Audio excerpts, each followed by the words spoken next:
안녕하세요. 미국 주식으로 온 대학이 미주은입니다. 12월 23일에 2부 방송을 시작합니다. 제가 여러분들께서 남겨주신 소중한 댓글을 하나하나 읽다 보면요. 최근 들어서 왜 한국에 있지 않고 영국에 가 있느냐, 하필이면 왜 영국이냐, 미국에 왜 안 갔느냐, 이런 질문을 하시는 분들이 많이 계십니다. 그래서 궁금해 하신 분들이 많이 계신 것 같아서 잠깐 말씀을 드리면요.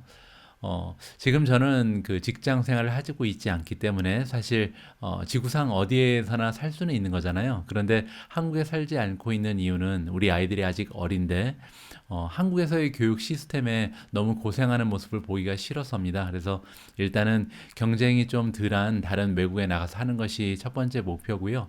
그리고 이제 미국이나 다른 곳이 아닌 하필이면 영국에 와 있는 이유는 저희가 예전에 제 와이프랑 저랑 처음에 만나서 결혼한 곳이 영국이거든요. 그래서 한 10년 정도 거주한 경력이 있기 때문에 아는 사람도 꽤 많이 있고요. 그리고 영국에 보면은 좀 복지 시설이 굉장히 잘 돼 있습니다. 그래서 아마도 좀 장기간 머무르면서 여기에서 은퇴를 준비해 볼까 뭐 이런 생각도 가지고 있거든요.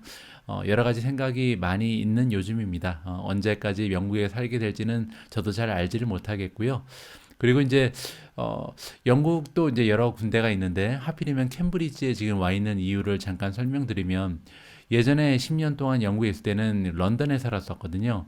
그리고 이제 런던 같은 경우는 아무래도 대도시다 보니까 약간 차가운 면이 많이 있습니다. 사람들의 태도도 그렇고 여러 가지 좀 어려운 부분이 있었거든요. 그래서 이번에는 약간 시골로 자리를 옮겨서 영국에서 이제 가족과 함께 어린 아이들과 함께 살기에 가장 좋은 도시가 이제 리스트로 발표가 되는데 그 중에 항상 상위에 랭크되는 도시가 바로 캠브리지입니다. 그래서 아이들을 양육하는데 굉장히 좀 적당한 환경이 아닌가 해서 캠브리지에 와서 살고 있습니다. 다행히 사람들도 굉장히 친절하고요. 뭐 예를 들어서 슈퍼마켓에 간다든지 여러 개 상점에 들렸을 때 모두들 인사도 굉장히 잘해주고 여러 가지 뭐 인종차별 같은 것도 굉장히 없는 것 같고요. 나름대로 굉장히 만족하면서 최근에 캠브리지에서 생활을 하고 있습니다. 뭐 이쯤 되면 여러분들이 궁금하신 부분은 다 답변이 됐으리라고 생각을 하고요. 자, 그러면 본격적으로 2021년 12월 23일 오늘의 미국 주식 뉴스 2부 방송 바로 시작합니다. 자, 다음으로 함께 읽어볼 기사는요. 요즘에 여러분들께서 많이 좋아하시는 기사의 종류입니다. 제가 나름대로 애널의 목소리라고 제목을 지어봤는데요. 자, 이번 기사는 어제 방송에서도 방송을 해드린 것처럼 여러 전문가들이 각 종목에 대해서 그 평가를 업데이트를 해주는데 이 평가 업데이트 중에서 가장 중요한 사항을 여러분들과 하나씩 짚어가면서 넘어가 보도록 하겠습니다.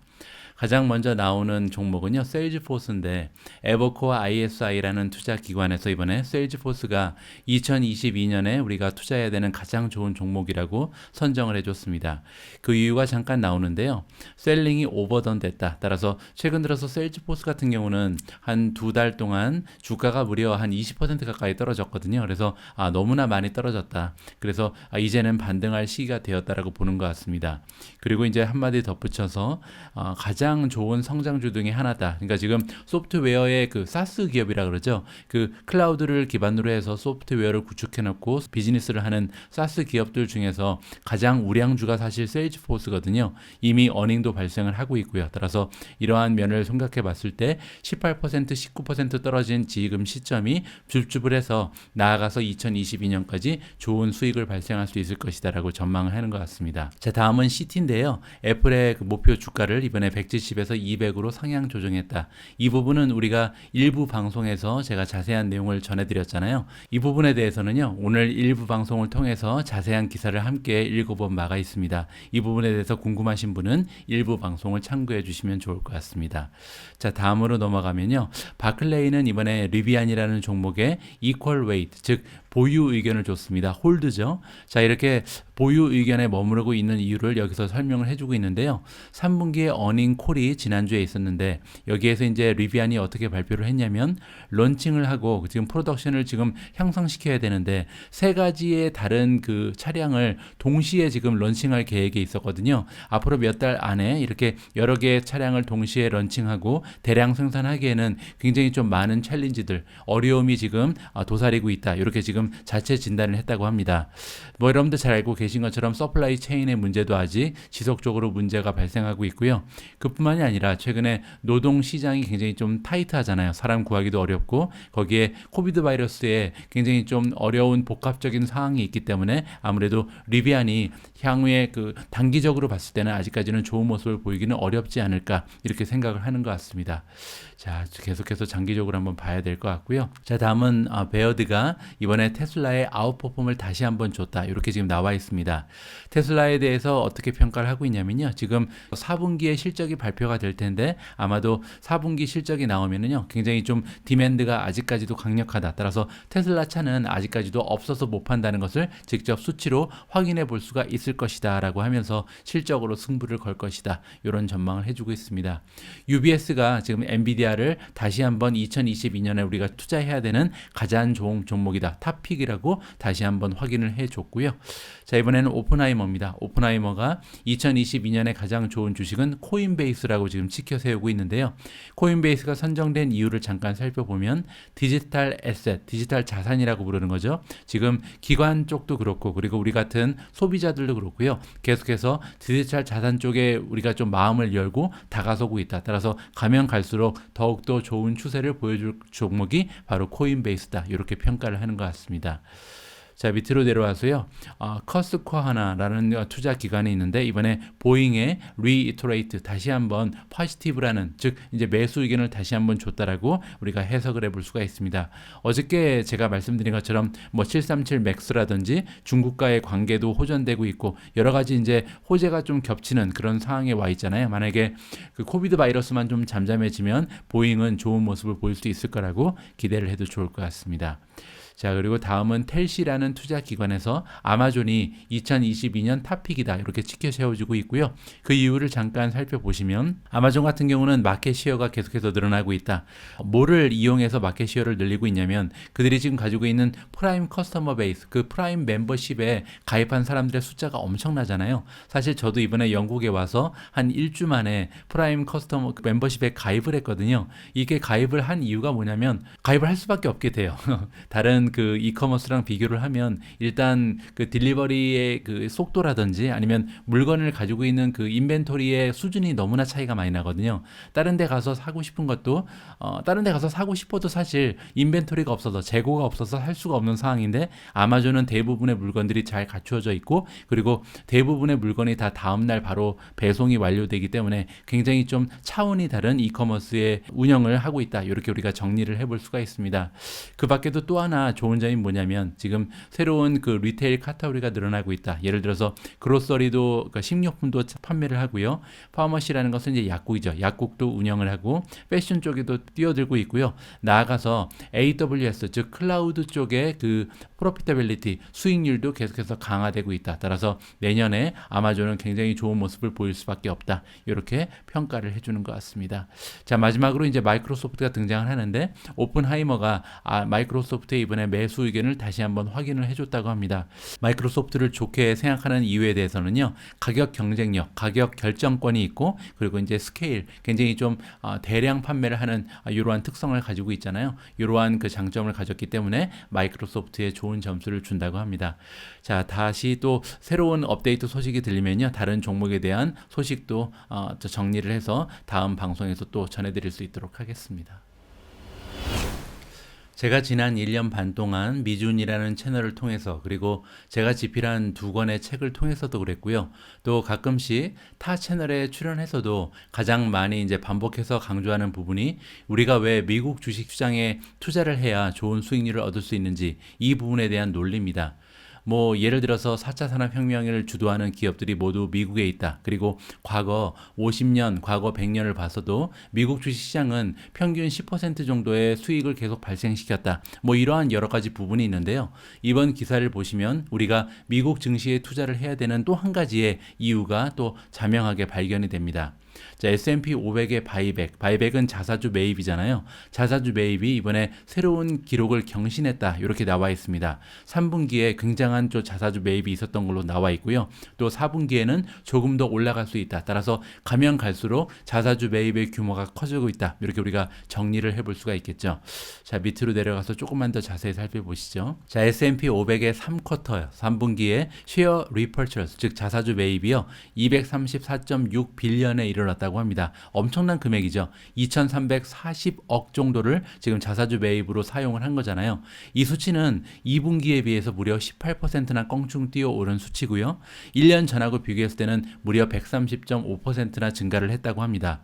자, 그리고 총 그 S&P 500에는 500개의 기업이 들어가 있죠. 근데 이 500개의 기업 중에서 자사주 매입을 5밀리언 이상 한 기업이 무려 300개가 넘어갑니다. 굉장한 거잖아요. 그래서 대부분의 S&P 500을 구성하는 미국의 대표적인 우량주들이 지금 자사주 매입을 하고 있다. 이렇게 우리가 살펴볼 수가 있는 거고요. 그러니까 3분기 그 3달 만에 했던 그 컴퍼니의 숫자가 300개가 넘는다는 겁니다. 정말 대단한 거죠. 1년이 아니고요. 자, 그리고 전분기에는 294개나 했었습니다. 따라서 뭐 2개를 합치면 지금 500개가 넘어가잖아요. 엄청난 수치가 나오고 있고요.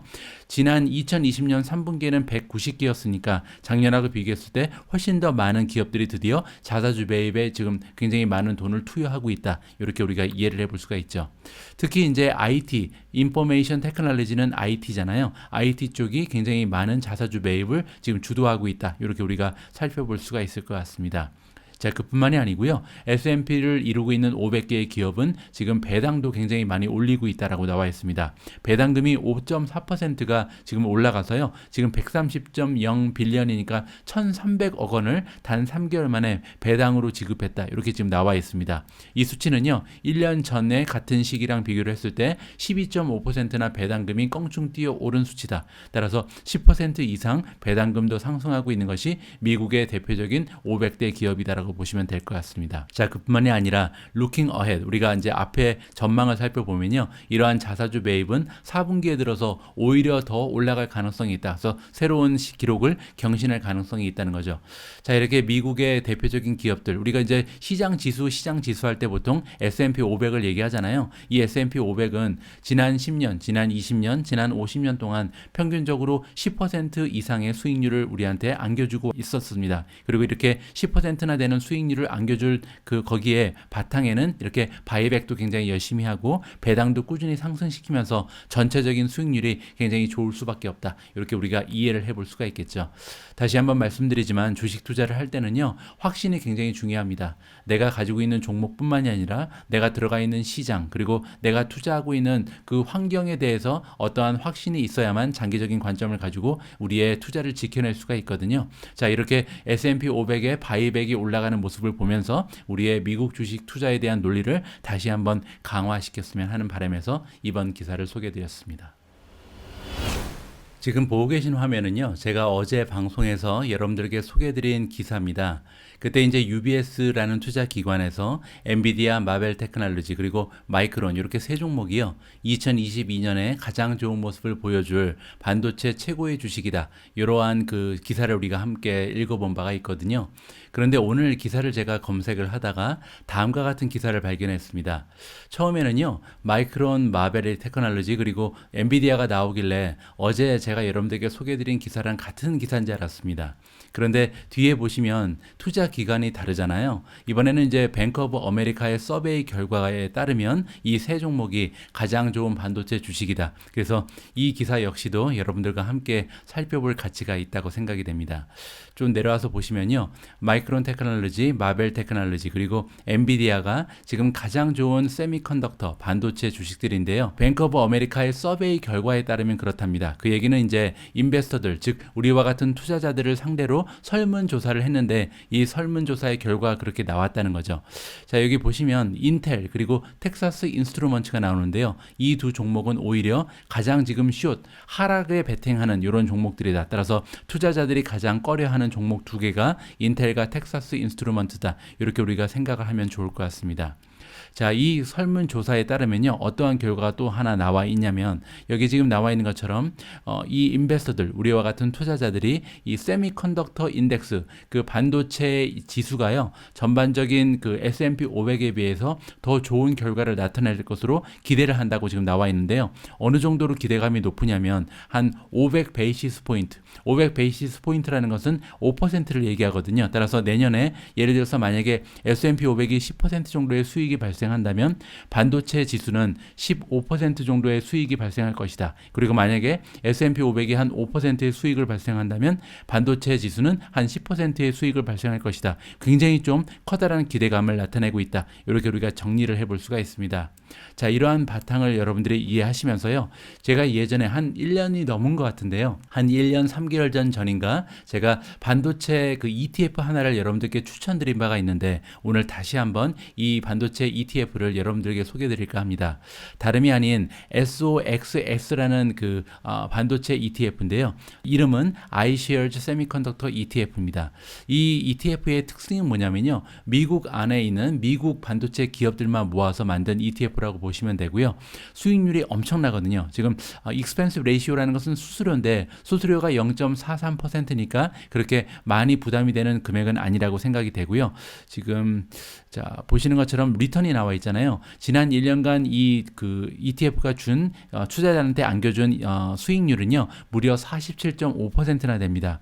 그리고 3년도 괜찮죠. 평균 35.56%, 5년 평균도 33%나 됩니다. 그리고 10년 평균도 27%가 되거든요. 따라서 우리가 스파이 같은 그 S&P 500 지수에 투자를 하면 매년 평균 10%에 그치는 수익률에 만족을 해야 되는데, 이렇게 반도체 ETF에 투자를 하면 막 1년에 30%가 넘어가는 수익을 기대할 수가 있다. 따라서 만약에 여러분들께서 개별 종목에 투자하기가 너무 불안하다 그러시면 이렇게 반도체 ETF에 투자하시면 굉장히 좋은 수익을 기대해 볼 수가 있고, 상대적으로 변동성도 굉장히 좀 작기 때문에 굉장히 좋은 투자의 방법이 될 수 있다라고 생각을 합니다.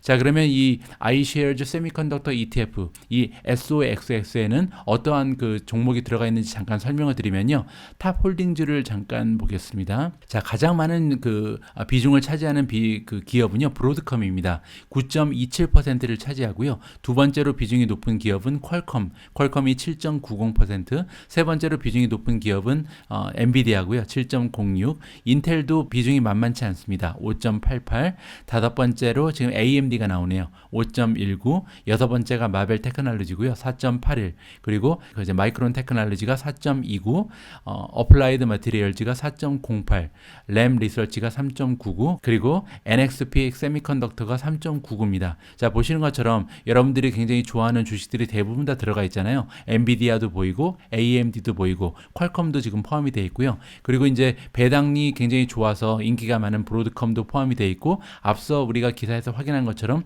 2022년에 좋은 모습을 보일 거라고 기대가 되고 있는 마벨 테크놀로지라든지 마이크론 테크놀로지도 들어 있어서 굉장히 좀 다양한 그 반도체 주식에 동시다발적으로 투자할 수 있는 좋은 툴이 바로 SOXX다. 기억을 하시면 앞으로 이제 투자하시는데 굉장히 좀 좋은 활용도가 있는 이런 ETF라고 생각이 돼서 오늘 소개를 드립니다. 자, 다음으로 살펴볼 기사는요, 그냥 제목만 보고 넘어가면 됩니다. 이 짧은 기사의 제목에 한 종목에 대한 가까운 미래에 대한 예측이 좀 들어가 있거든요. 자, 보시는 것처럼 바이든 행정부에서 이번에 연장을 했다. 뭐를 연장을 했냐면요, 학자금 대출에 대한 그 지불 있잖아요. 대출금을 갚아야 되는 것을 연장을 해줬다. 이렇게 지금 나와 있습니다. 자, 이게 무슨 얘기냐면요, 팬데믹 기간 동안 많은 학생들이 아무래도 이제 대출 자금을 갚는데 어려움을 겪을 수밖에 없잖아요. 그러다 보니까 이 학자금을 2월 달까지 갚지 않아도 된다. 이러한 행정명령이 있었습니다. 그런데 문제는 뭐냐면 이 행정명령이 이번에 다시 연기가 돼서 5월 1일까지는 학자금을 갚지 않아도 되는 이러한 그 법이 좀 연기가 된 거거든요. 그런데 여기에 이제 타격을 받을 만한 기업이 하나가 있죠. 바로 소파이입니다. 소파이 같은 경우는 지금 발생하는 매출의 거의 반 가까이 가까이가 대출에서 지금 발생을 하고요. 그 대출 중에서도 학자금 대출이 굉장히 중요한 부분을 차지하는 기업입니다. 자, 그래서 지난 그 분기에 어닝 결과를 발표하면서 어닝 결과가 나쁘지 않았거든요. 그럼에도 얘기하는 게 뭐였냐면 우리가 2월만 지나가고 나면 학자금 대출을 다 받기 때문에 그때 가서 매출이 굉장히 많은 폭으로 상승할 것이다. 이렇게 기대감을 표시한 바가 있습니다. 자, 그런데 문제는 이제 한 분기 정도 더 연장이 된다는 거죠. 그렇기 때문에 단기적인 관점을 봤을 때 소파이로서는 하나의 악재가 발생을 했다. 어떻게 보면 뭐 줍줍의 기회가 조금 연장이 되는구나라고 생각을 해볼 수도 있는데요. 조금 안타까운 건 확실합니다. 왜냐하면 지금 현재 그 투자 환경이 성장주한테 조금 불리한 그런 상황이잖아요. 따라서 이러한 그 악재는 어떻게 보면 주가를 조금 심하게 떨어뜨릴 수 있는 계기가 마련될 수도 있다는 면에서 조금은 좀 위험한 신호가 될 수 있다. 이렇게 나름대로 생각을 하고 있습니다. 소파이에 투자하시는 분들께서는 내일 아침에 일어나셔서 혹시나 소파이의 주가가 조금 빠지더라도 너무 놀라지 않으셨으면 합니다. 자, 다음으로 함께 읽어볼 기사에는 감마라는 말이 등장을 합니다. 새롭게 만들어진 말이거든요. 어떠한 의미인지 조금 이따가 확인을 해보고요. 그에 앞서서 지금 테크 주식에 대한 정의를 내릴 필요가 있다.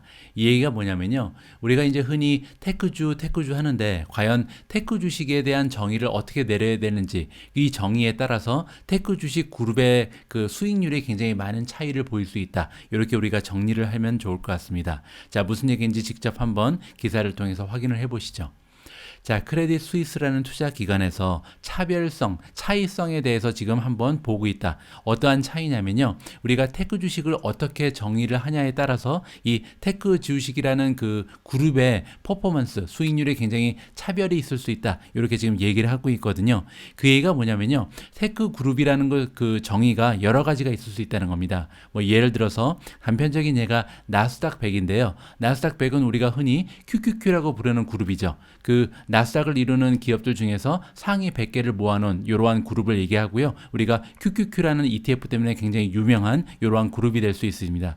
따라서 나스닥 100을 QQQ를 테크 주식이라고 부르는 사람이 있을 수 있고 또한 S&P를 이루는 11가지의 섹터 중에서 테크 주식만 모아놓은 섹터가 따로 있거든요. 바로 IT라는 그 섹터인데 이 섹터를 테크 주식이라고 부르는 사람도 있을 거고 또한 S&P 500을요. 양분해서 하나는 가치주, 하나는 성장주로 부를 수가 있는데 여기에서 성장주가 또 테크 주식이라고 부르는 사람도 있습니다. 그렇게 되면 SPYG라는 ETF가 이 그룹을 대표하게 되는 거죠. 그리고 마지막으로 크레딧 스위스에서 형성하고 있는 테크 플러스라는 그룹이 있다. 따라서 사람에 따라서 테크 주식을 얘기할 때 테크 주식이 QQQ가 될 수도 있는 거고 아니면 XLK가 될 수도 있는 거고 아니면 SPYG가 될 수도 있다. 이렇게 우리가 좀 의견을 제시해 볼 수가 있는 거죠. 자, 그런데 여기에서요. 많은 사람들이 또 하나의 그 그룹을 만들어 달라고 요청을 한다라고 지금 나와 있습니다. 그 얘기가 뭐냐면요. 이렇게 세 가지의 그룹 말고 메가캡 테크 기업만 모아서 따로 만들어 달라.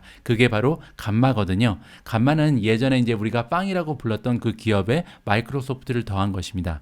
자, 그 얘기는 G는 지금 구글이고요. A는 애플, 그리고 M이 두 개가 나오는데 하나는 마이크로소프트, 또 하나는 메타죠. 마지막으로 A가 하나 더 붙여서 아마존까지 포함이 됩니다. 이렇게 5가지의 기업만 모아서 이것을 테크 주식이라고 불러야 된다는 의견도 존재를 한다는 거죠. 자, 이렇게 감마의 그룹을 따로 띄어서 우리가 불러야 되는 이유가 뭐냐면요. 그들의 퍼포먼스가 나머지 그 테크 주식에 비해서 굉장히 좀 차이가 난다는 점입니다. 자, 보시는 것처럼 감마는요. 지난 1년 동안 31.7%의 수익을 올리고 있고요. 그리고 3년 평균을 보면 무려 48.2%라는 엄청난 수익률을 안겨주고 있거든요. 자, 이렇게 그 메가테크 기업들, 감마 기업들이 좋은 그 수익을 올릴 수 있는 이유는 뭐냐면 계속해서 빠른 그 매출의 성장을 보여주고 있고 또 하나는 ROE가 굉장히 높다. ROE는 Return on Equity죠. 에퀴티는 자기 자본인데 자기 자본을 이용해서 너무나 많은 수익을 만들어내기 때문에 이 주식들이 대부분 다 우리가 얘기하는 다른 테크 주식에 비해서 뭐 예를 들어서 QQQ의 수익률에 비해서도 굉장히 좋은 수익을 만들어내고 있다. 이렇게 우리가 생각을 해볼 수가 있고요. 그렇기 때문에 대부분 그 메가테크 기업들의 밸류에이션이 굉장히 높을 수밖에 없다. 이렇게 우리가 생각을 하면 좋을 것 같습니다. 자, 이 밑에 차트를 보시면요. 지난 3년 동안 각 테크 그룹의 퍼포먼스, 수익률이 어떻게 됐는지 우리가 비교를 해볼 수가 있는데, 우리가 보통 테크 그 섹터는 187%를 3년 동안 냈고요. 그 밑에 보시면 나스닥이 나오죠. 이게 바로 QQQ입니다. QQQ의 수익률은 3년 동안 164%였습니다. 그런데요, 가장 위를 보시면 이 빵 기업들, 즉 감마 그룹은 무려 225%라는 엄청난 수익률을 단 3년 만에 선물을 해줬거든요. 따라서 제 개인적인 의견을 드리면요. 우리가 주식 투자를 할 때 분산 투자하는 게 굉장히 중요하다고 말씀을 드렸죠. 그리고 캐시우드의 그 투자법을 따라하면서 성장주에 투자하는 것도 굉장히 좋습니다. 아무래도 이제 4차 산업혁명이 가속화되면 이 4차 산업혁명을 만들어내는 혁신적인 기업들이 좋은 주가를 보일 가능성이 높으니까요. 자, 그럼에도 불구하고 과거의 역사를 봤을 때 이 감마 기업에 투자를 하면서 다른 기업까지 분산 투자하는 것이 굉장히 중요하다는 것이 저의 개인적인 의견이거든요. 제가 매달 초에 여러분들께 저의 그 포트폴리오를 공개를 해드리잖아요. 2021년 11월 결산, 즉 12월 초에 제가 투자하고 있었던 기업의 리스트를 보여드릴 때 투자 비중별 탑 20를 여러분들께 공개한 바가 있습니다. 이때 투자 비중이 가장 높은 상위 기업들을 다시 한번 보시면 테슬라가 1위였죠. 11%, 2위가 엔비디아, 3위가 아마존, 4위가 알파벳, 5위가 메타고요. 6위가 애플, 7위가 마이크로소프트였습니다. 따라서 여러분들께서 제 포트폴리오에서 보실 수 있는 것처럼 다른 많은 기업들에 투자를 하는 것도 좋지만 일단은 나의 포트폴리오의 한 반 정도는 이렇게 대기업들, 뭐 거기에다가 테슬라랑 엔비디아까지 들어가면 좋겠죠. 빵 기업과 테슬라, 엔비디아는 기본적으로 다 좀 투자를 가져가시고요. 그 나머지 투자 자금을 가지고 굉장히 좀 확산성이 기대되는 작은 기업들의 투자를 진행하는 것이 비교적 좀 리스크를 줄여가면서 수익률을 극대화할 수 있는 방법이다라고 여러분들께 다시 한번 저의 의견을 피력하고 싶습니다. 자, 오늘 방송을 마무리할 시간이 됐습니다. 자, 오늘 오미준님과 함께 준비한 자막 방송을 설명드릴 텐데요. 오늘 준비된 영상은 메타버스에 관련된 영상입니다. 2022년이 다가오면서 우리가 어떠한 그 테마를 가지고 어떠한 그 스트래티지를 가지고 투자를 진행해야 될지 여러 가지 이제 의견이 분분한데요. 제가 보기에는 메타버스라는 키워드를 가지고 장기적으로 투자하는 것도 굉장히 좋은 한 가지의 방법이 될 수 있을 것 같습니다. 자, 이번 그 영상을 보시면 메타버스가 이제 다가오는 미래에 어떠한 가능성을 가지고 있는지 단편적인 모습을 좀 엿볼 수 있는 이런 기회가 될 수 있거든요. 자, 이번 영상을 통해서 메타버스의 투자 가치를 직접 한번 확인하시면 좋을 것 같습니다. 자, 오늘 방송도 1부와 2부로 나누어서 방송됐는데요. 끝까지 함께 해주신 분들이 계시면 진심을 담아서 감사의 말씀을 다시 한번 올립니다. 저는 내일도 새로운 소식 가지고 다시 여러분들께 인사드릴 수 있도록 하겠습니다. 우리 모두가 미국 주식 투자로 은퇴하는 그날까지 다 함께 화이팅입니다. 행복한 하루 되세요. 감사합니다. Well, we've been talking a lot about the metaverse, and while a true immersive world is probably years away, there are some key steps coming that could push businesses and consumers a little further into that virtual world. Julia Boorstin joins us right now with part 2 of our series on the metaverse, and Julia, take it away. Well, Becky, next year we're watching for a few key things to happen to really advance the metaverse. First, new hardware is coming. Meta has a new headset codenamed Project Cambria. It's a higher-end device that mixes virtual elements with the real world. Niantic, that's the company behind hit augmented reality game Pokemon Go. It's teased ahead to augmented reality glasses, and Apple is expected to introduce its first augmented and virtual reality headset by around the end of the year. Now, the other thing we're looking out for is interoperability. This is the ability to bring your avatar and virtual goods from one platform to another. Now, this website, Ready Player Me, already allows you to create an avatar. This is the one I made of myself that works in multiple games. And we do expect more companies to follow here to allow you to bring yourself from one game to another. And third, we expect a lot more augmented reality next year. Augmented reality without hardware on your phone or computer. Startups 8i and Eighth Wall developed live hologram video calls. They can be accessed on any web browser on your computer or your phone. And this technology, which is called volumetric video, it uses about 30 cameras to capture a person in three-dimensional space. I spoke to a hologram of 8i's CEO through my phone, and it felt like he was in the room with me. What does it have to do with the metaverse? Authenticity. It's a one word, authenticity. The question we have is the metaverse going to be fake people or is it going to be real people? We think it'll be real people. We think volumetric video is the solution to authenticity in the metaverse. That technology he was just demonstrating is increasingly going to be used for watching concerts or other live events at home. It'll look like the performers in your living room. Now, the more technology there is for AR and VR, the more we're going to see mainstream brands like Nike, Gucci, and Burberry. We're going to see them invest more in selling virtual goods and advertising in these virtual spaces. Becky, they're already in these platforms like Roblox. Yeah, the advertising and selling these virtual goods, that seems dumber to me than a lot of the more practical applications where you can actually imagine a real work need for it or a life need for some of these things. Some of them look pretty cool. Others, I think, wow, this is gimmicky. I mean, I think that's totally fair. I think what you have to look at it, though, is like some of these are practical tools. Like yesterday, I demonstrated the ability to have a meeting in Meta's Horizon workrooms. We just saw that hologram technology. If you're stuck at home, say during a pandemic, and want to watch your favorite musical artist perform, you'll be able to look through your phone and see this person in your living room. So really enabling people to connect virtually. But then I think when it comes to these brands, they just want to go where consumers are. And if they see that kids are in Roblox or if teenagers and 20-somethings are in Fortnite, they want to follow them there.